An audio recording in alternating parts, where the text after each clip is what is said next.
I love that. We've all purchased a ceramic camel of some sort in our lives, haven't we? Let's be honest. We know what it is, too. Hey, listen, my name is Brandon. I'm one of the pastors here. I just want to say welcome. Welcome to Compass Roanoke. Great to have you with us. I am so excited to begin this new series with you, where we're going to be asking a really strange question throughout this whole series. And the question is this: what if we reached in our pocket if our money could talk? What if it could talk to us? And if it could talk to us, what would it say? And if our money started talking to us, first you'd think you were hallucinating, right? You'd be like, what's going on? But if it could talk to us, what would it say? And I know for me, I don't know about you, I have a good idea of what my money would say to me. I'm honestly not even sure I want to hear. Because you just kind of know probably what it would say. Assuming it cared about you, if you pulled a George Washington out of your wallet and started talking to you, what would it say? You know what it would probably say to me? My money would probably say, Brandon, do not spend me on a Star Wars costume. Seriously. Brandon, you're a grown man, right? Come on, it's time to grow up. I think my money might say to me, Brandon, really don't spend me on face paint and Seahawks jerseys. You look ridiculous. You look like a clown. Come on, man. If your money could talk. Now, some of you are looking at me all judgy like, I can't believe he's spending the Lord's money like that. Yeah, it's so sad. But you got to think about yourself, right? What is it for you? I don't know what it is. If your money could talk to you, it might say, that dress you bought last week for hundreds of dollars, a few $100s, yeah. You're going to be selling that for $1 next summer in a garage sale. Okay, and I don't know what that would be for you. But during this series, we're going to discover that there's actually a parallel between what our money would say if it could talk and what Jesus did say when he talked about money. And in fact, and every preacher will tell you this, Jesus talked about money more than anything else. He taught about money more than anything else, more than he talked about heaven. Jesus taught in parables most commonly. He taught close to 40 parables. 16 of them were about money and possessions. But the thing that might shock you is that Jesus, in all of this teaching about money and all of his talk about money, he actually never asked for any money. Never. Take notes, TV preachers, right? So that he never asked. All Jesus was concerned about was the meaning of it, the purpose of it, the behind of it. And so if our money could start talking to us, you know what I think it would say to us? I think if our money could talk, it would say, I can add meaning to your life, but I'm not the meaning of life. Or money would remind us that it's a much better means to an end. In fact, if you make money an end, you may end up alone. And now there's a principle I want to share with you. I want us to just kind of foundationally land on before we get into the message, that whether you're a follower of Jesus or not, this is true. And it's this: using money as a means to an end is what makes money meaningful. I mean, think about it. Being a means to an end is what makes anything meaningful. This is why we don't have Segways. You didn't get that, did you? Segways. Have you ever ridden a Segway? I mean, they look cool, futuristic, they seem really neat, but you know what? They're pointless. You can't find a reason for a Segway. The only contribution of Segway has ever given us is to be Paul Blart Mall Cop's transportation. That's it. But you can't find a purpose for it. See, what makes any one thing meaningful is when it becomes a means to an end. That's where meaning is found. And so today, we're going to look for meaning in a parable that Jesus told in Luke chapter 16. And we're going to be there all morning. So if you have your Bible app, open up to that right now. We're going to be in Luke chapter 16 all morning, all through the message. Luke 16, verse 1, Jesus starts. He says, Jesus told this story to his disciples. There was a certain rich man who had a manager handling his affairs. One day, a report came to the manager that he was wasting his employer's money. So Jesus begins this fictitious story to make a point, this parable, and he says this: there's a rich man, he's loaded. He's got so much cash, he's got so much resources, he's got to hire someone to manage all his funds. And so he's got to have someone that will buy and sell and trade in his name to handle it all. He hired someone from Fidelity Investments or went out and got Dan Aykroyd from Trading Places to manage his money. You get it, right? And so Jesus says, Richie Rich gets wind of something not good. He says, the money manager is mismanaging and doing dishonest things with his money. And so he brings him in. Verse 2 says, the employer called him and said, what is this I hear about you? Get your report in order because you are going to be fired. So like a contestant on The Apprentice, he gets brought into the boardroom, and what does he hear? You're fired, right? You're fired. His boss says, kind of calls up to his first century cubicle, leans on the end and says, we got a problem here, Peter. Appears you didn't get the memo. You forgot to put a cover sheet on your TPS report, and we're gonna need you to fill that out. We're gonna need you to do a report of all your business dealings here, and then you're gonna pack your things and move out. And then in verse 3, it says this: the manager thought to himself, now what? My boss has fired me. I don't have strength to dig ditches, kind of a millennial in the first century, and I'm sorry, kids. And he says, I'm too proud to beg. I'm not going to do that. So suddenly he finds himself with very little time and very little opportunity.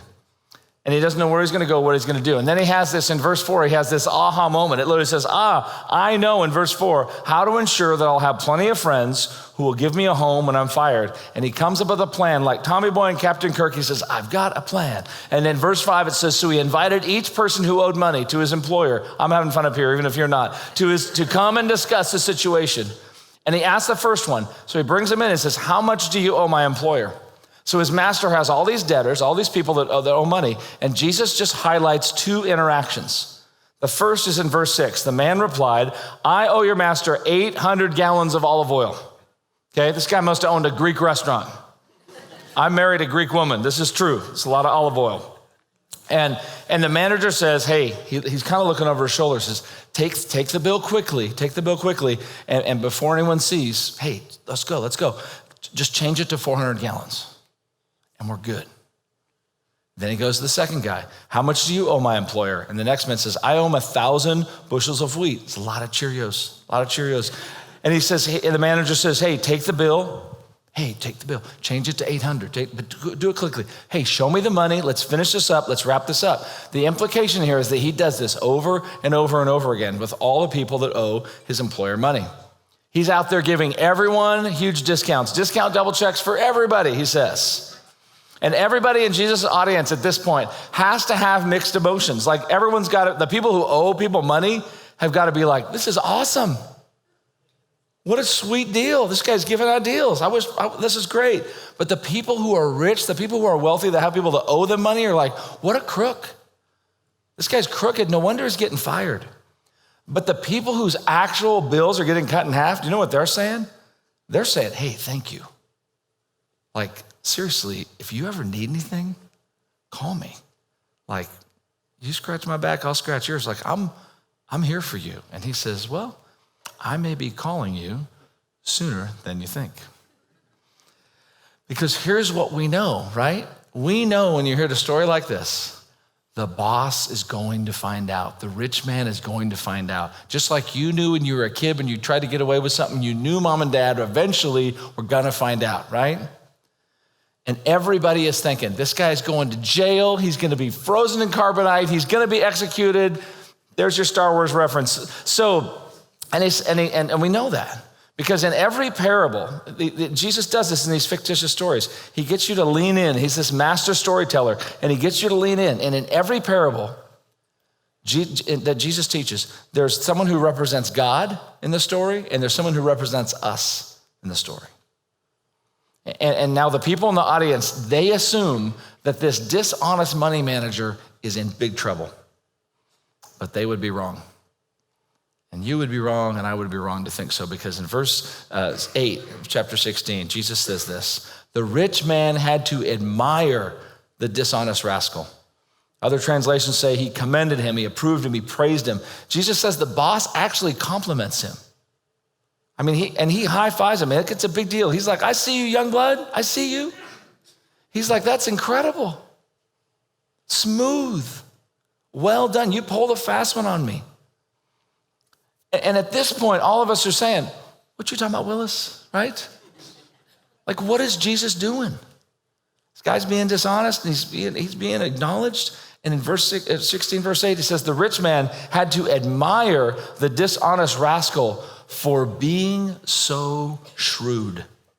Like Denzel Washington, an American gangster, he looks at his employer and goes, my man. But the audience listening to Jesus has got to be saying, wait a minute, he should be in trouble. Why is the boss admiring this guy? What is going on? And Jesus has them right where he wants them, and he has us right where he wants us. And he leans in, and Jesus is about to step out of the story and begin to teach. And here's the thing. If you're not a follower of Jesus, here's the good news. Jesus doesn't have any authority over you. Like the things he's about to say about money, the things he's about to teach on, they don't apply to you. I think they're really good principles. I think you can get something out of them. But for those of us who are followers of Jesus, we should pay close attention to what Jesus is about to say, because there's some serious teaching about how we handle finances and how we live our lives. In verse 9, he says this, here's the lesson. Use your worldly resources to benefit others and make friends, like the money manager did, right? He says, then when your earthly possessions are gone, because they'll be gone, actually, they won't be gone, you'll be gone. So when your earthly possessions are gone, they will welcome you to an eternal home. This is it, okay? The money manager was commended because he took full advantage of his limited time and his limited opportunity. That's what Jesus is trying to say. Did you catch it? That's what he's trying to communicate through this parable. And if you are a follower of Jesus, you're called to do the same thing. You're called to follow in that money manager's footsteps. But there's even bigger implications. That's the point, but that's one of the points. But there's even bigger implications here. There is something we can do, if you look back at that verse, that with temporary resources that can have an eternal difference. And honestly, I honestly wouldn't take half the stuff Jesus says seriously except for this. After Jesus was crucified on a cross and they buried him, he rose from the dead. And we say this a lot around here. When someone predicts their own death and resurrection and pulls it off, I'm paying attention. I'm interested in what they have to say about the afterlife and eternity. And the point of this parable is clear, guys. It says, according to Jesus, your money is a means, it's a tool. Write that down. Your money is a means. It's a way, not only to help people in this life, but to make a difference in the next life. Money is not the end. Money is a means to an end that goes beyond us. Our resources, mine and yours, they have the potential to make this forever difference. Let me ask you, how many of you, just by a show of hands, how many of you have been to a funeral? How many of you have been to a funeral? Yeah. Think about the last funeral you're at, or think about a funeral you've been to of someone you really cared about or knew well and you loved. It's not a fun thought, right? But when you're at that funeral, there's kind of this moment, right, where you realize that everything you're pursuing, everything you're chasing after, everything you're gathering, everything that you want, you can't take it with you. You realize that. There's a finality to it, that all that's left is the legacy and the relationships, but all the stuff doesn't mean anything. But Jesus says there's a way for us to show something for our life. There's a way for us to have impact beyond this life. And if Jesus is right, and I think he is, I believe we should view not a percentage of what God gives us as his, but I believe we should view 100% of what God's given us as a means to an end, to have potential impact. And whether you're a follower of Jesus or not, this story should make you ask this question. How can I leverage more of what I have as a means to an end that's not me? How can I leverage more of what I have as a means to an end that's not me? Because when we do things for other people that are not us, when we do things that have a bigger impact, that's where real joy is found, isn't it? That's when we have joy in our hearts. I experienced this kind of joy early in my life. I was raised by an incredible family. In the late 1970s, I watched my parents bring in a family of Vietnamese refugees into our home. They literally saved these people. They were part of a group called the Boat People in the late 70s. Google it, kids. Check it out. Really, it's an incredible story about how these people had, what they had to go through. And my parents, that's my mom and dad there, Bruce and Gloria, and Wah and Chow, the outside, the family. They had just a few little kids and the clothes on their back when they showed up at our house.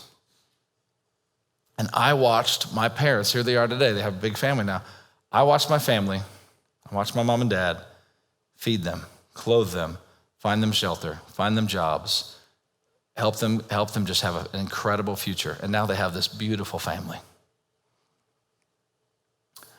Many years when I go home for Christmas, we'll go to dinner with Juan Chow. And they'll stand up and they'll cry. And they'll say, hey, I want to thank Mr. Beard because we wouldn't be here if it wasn't for your generosity. My family thanks you.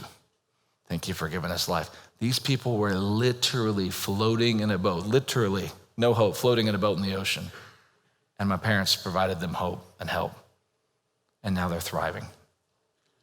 And that kind of joy is what we want to happen, right? That's the kind of joy we want in our lives. But if we're going to live lives of generosity, it's really hard, but it's really simple.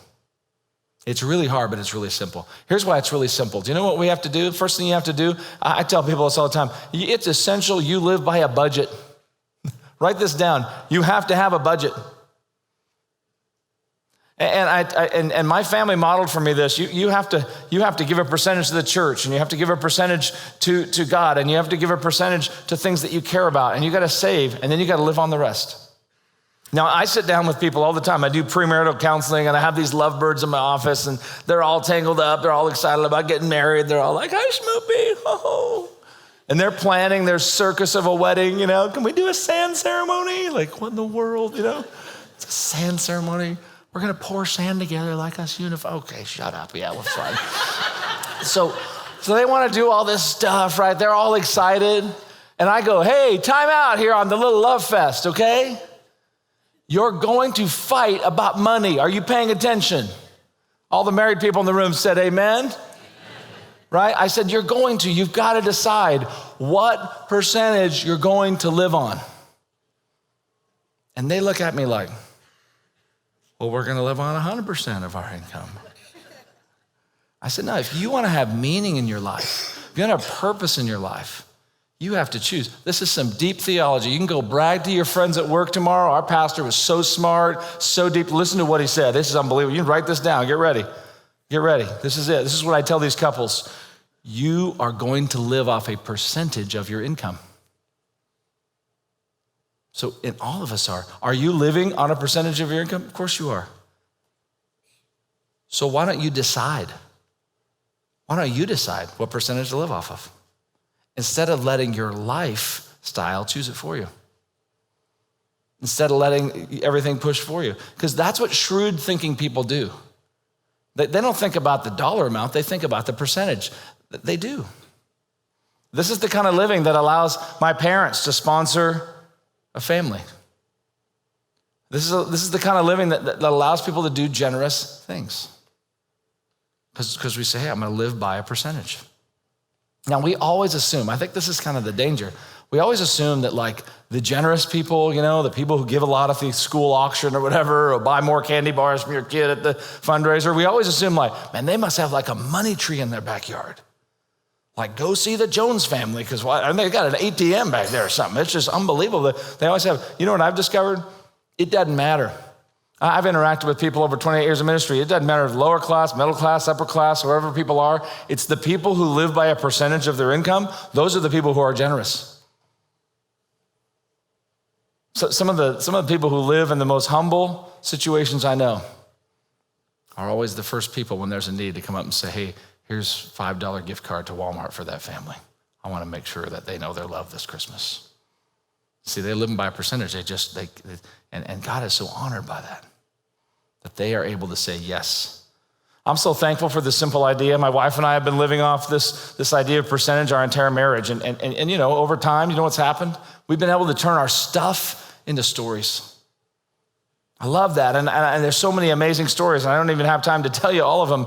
But I love the fact that we can tell stories. And those stories are emotional to me. They mean a lot to me that we've been able to share those. We've had to say no to living beyond our means. We've had to say no to hoarding so we can say yes when there's a need.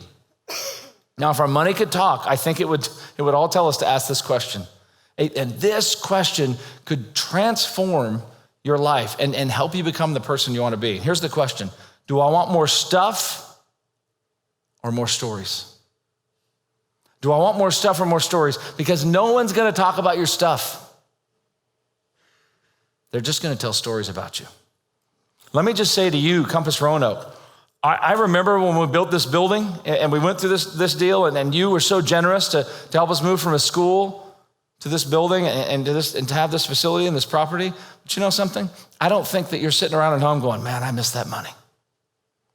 I don't think you're doing that. You know why?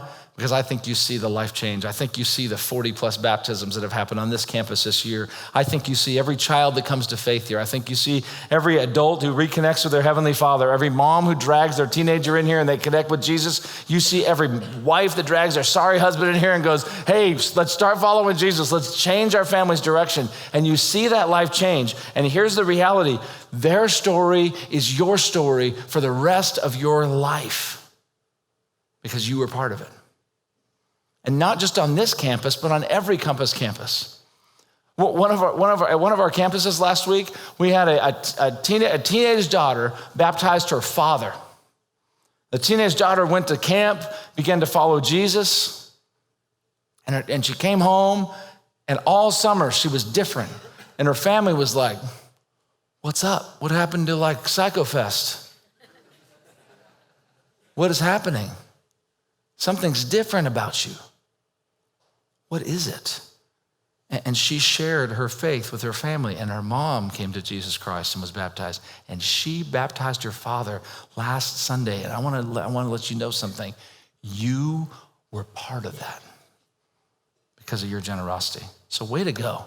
Way to go. Seriously, way to go. You guys are part of that. And listen, I know this is not easy. I'm not up here saying like, hey, just give everything. It's all going to work great. No, I get it. My hot water heater broke this week. I get it. You got to pay your bills, right? Yeah, we took some cold showers in the Beard household this week. It's not fun. Then the plumber showed up and I was like, well, what? You want what? And I'm like, do I want more stuff or more stories? I'm like, I want your job, bro. What are you doing?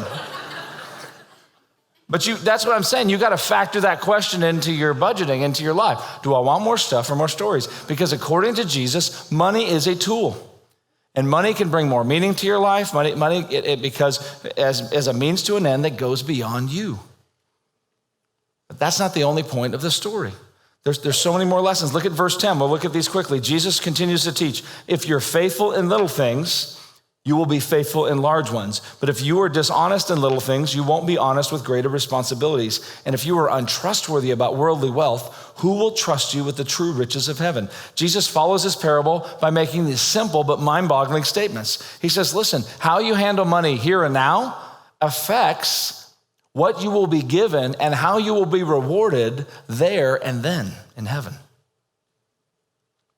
According to Jesus, your wealth is not only a tool, it's a test. It's a test. He says in verse 12, and if you are not a follower of other people, if you are not faithful with other people's things, why should you be trusted with things of your own? Jesus is subtly trying to say through this parable and through his teachings, that we're managers, not the owners. Our job is to manage. The money in our pocket, the car, the house, the watch, the bank account, it's not ours. It belongs to him. And if our money could talk, I think it would affirm what Jesus is teaching. If our money could talk, I think it would say to us, I'll still be here when you're gone.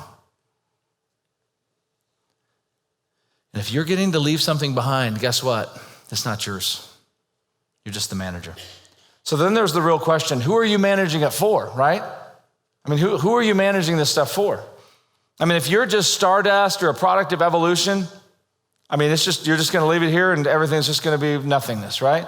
Don't even worry about it. No one's going to argue with that. But if you believe in God, if you believe that God created the heavens and the earth, that God created you, and that God gave you some resources and he gave you a little bit of time and a little bit of opportunity, then suddenly it all makes sense that it's his. And Jesus just says to us, manage it well.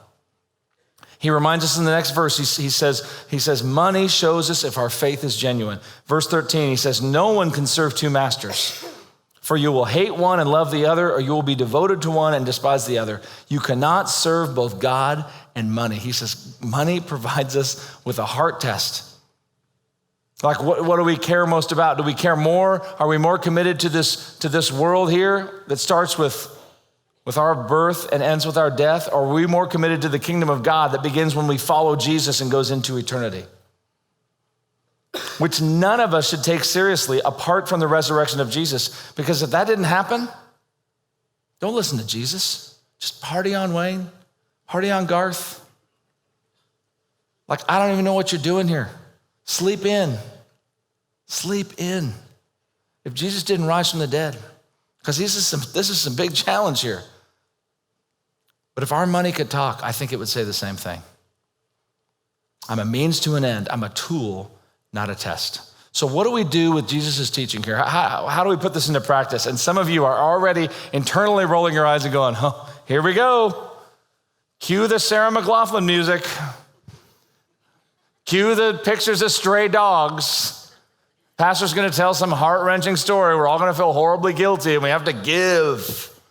I will remember you. You know it's coming, right? And I'll start yelling on the edge of the stage, and you guys are like, all right, just shut up. This guy, we got to give so this guy will shut up and go home. But that's not what's going to happen here today. How we respond to Jesus' teaching is so much different than that. He wants more than that. Jesus is not asking for your money. I'm not asking for your money. Because here's the thing. The reason we're looking at this parable today is because I believe, and I know Jesus knew, that there are some of us, probably many of us, who wrestle with this stuff because when we have an opportunity to give and we have an opportunity to do something for someone else and our heart says yes, we hate the greed that bubbles up inside of our hearts. We hate it because there's just something that bubbles up and says, I don't know. And then you get out the checkbook or you get out your phone and you're like, maybe just one less zero. It'll just feel a little better. I'm not really sure. And we don't like that about ourselves. And we want to change that. I know I do. And that's not going to change just because you made a budget or because you decided on a percentage. Those are all really important to do. The place to start is asking the bigger question. And the bigger question is this, which at first seems like it has nothing to do with money. But in the end, you realize it has everything to do with money. And the question you want to wrestle with is this. If being a means to an end is what gives life meaning, to what ends do you want your life to be a means? And you need to answer some questions about your life. These are so valuable. It doesn't matter how old you are, how young you are. You need to say, what do you want people to celebrate about me when I'm gone? Like, what do you want people to celebrate about you when you're gone? What breaks your heart right now that you're actually doing something about and not just complaining about? What do you want people to line up at the end of your life and say thank you for? And here's what I know. If you don't decide the answers to those questions, your appetites, your desires will eat up all your resources, and your appetites will dictate those answers for you. They will decide. And here's what I know. I don't know all of you personally. I know some of you, but here's what I know the answer would not be. If I asked it, hey, what's the end? What's the meaning for you? Here's what it would not be. You would not say, this is it for me. For me, I want accumulation, consumption, upgrades. I want fashion forward. I want a house full of stuff. That's the purpose of my life. That's my pursuit. That's everything for me. That's what I'm clinging to. No one chooses that on purpose. But if you don't decide, this is the direction that our culture and your desires and your appetites will take you. I promise you. And I really don't need to tell you that. You know that. Because nobody wants this to be said at their funeral. No one wants someone to come up and go, she ate, she drank, she was merry, and then she died. Like, that's not a legacy. That's a life poorly lived, right? Because you live for yourself, and you're going to have yourself to show for it, along with some stuff for people to fight over when you're gone. And I don't know how they're going to sell it. It all depends on your net worth. It might be an estate sale or a garage sale, but it doesn't matter. And so this week, I want you to wrestle with this question. If being a means to an end is what gives life meaning, to what end do I want my life to be a means? What do you want to accomplish with the little time and the little opportunity that God has given you? And when you identify what that is, when you begin to embrace the answers to these questions, your heart will follow and you will begin to view everything that you own and everything that you have as a means to an end. I saw this principle being lived out so powerfully in the strangest place. My son is a senior in high school. He's playing high school football here in Texas. God bless America. It's so much fun. And he's talking to some colleges about where to play and this and that. And we were like, well, let's go to the school. We went to a school called Wheaton College in Chicago. And we sat down with the coach and we're talking football, right? We thought we'd talk football. And we sit down and the coach, like a scene out of the movie, he stands up out of his chair. He's been there for 35 years. He gets right in my son's face and he says, Nicholas, who do you want to be? And we're like, what is going on right now? He says, who do you want to be? And he goes, I'm not kidding, son. Who do you want to be? He goes, do you want to be someone who follows Jesus? Do you want to be a good husband, a good father? Do you want to be someone who tells the truth? Do you want to be someone who has character in your life? Do you want to live your life committed to Jesus Christ and make a difference? And Nicholas is like, yes, sir. Yes, sir. He's like, and I was like, he's going to come to me next. I was like, I'm ready. I'm ready, coach. Put me in. He says, or Nicholas, do you want to be someone who's unfaithful to your wife, who doesn't follow Christ, who's selfish, who's self-centered, who lives for yourself? He goes, because if there's any part of you that wants to be that person, I don't want you here. I don't want you on my team. I'm like, sweet recruiting trip. This is unreal, but it was really impacting to us. And I don't have time to tell you the whole story, the whole visit, but he went on and on about how you're going to study and you're going to leave your phone in your room and you're not going to have the headphones in and you're going to learn to focus. And if you can't learn to focus, you can be a loser because people who don't focus can never do anything great in their life. And he goes on about the free time in college. He goes, you're going to have all this free time in your life. And he goes, I'm going to teach you how to spend that free time doing things that honor God so you don't live a life of regrets. At this point, I was like, we're both ready to go. You know what I mean? Like, put us both in. And I asked him, he asked me, how did you know about Wheaton College? I said, well, my roommate in college actually played here for 1 year. I said, you wouldn't really know him. You would know his brother, Mark, who was like in the Hall of Fame. We saw his name in the hallway out there. He was an amazing player. You'd remember him from 25 years ago. He goes, Mr. Beard, like crosses his arms. And I was like, oh boy. He says, Mr. Beard, we don't judge kids here by statistics. We don't judge kids here by the records that they leave. And then he names this guy. He goes, your roommate's brother, Mark, is a good man. And he names his wife and he names his kids and he tells me where he lives 25 years later. He says where he goes to church and he says he's a man of character and he goes, and that's what I'm about. And I was like, sorry. Thought he was a good football player, And I said, well, you wouldn't know. I said, I didn't really know Mark. You wouldn't know Jonathan. Jonathan was only here for a year. He didn't play much. He said, I know Jonathan. I know his wife, Brooke, and he names his kids, where he works. And I'm just like, who is this guy? And he says, and Jonathan is the kind of man that I'm interested in producing here at Wheaton. And he said, by the way, we've won 80% of our football games the last 10 years. We're pretty good.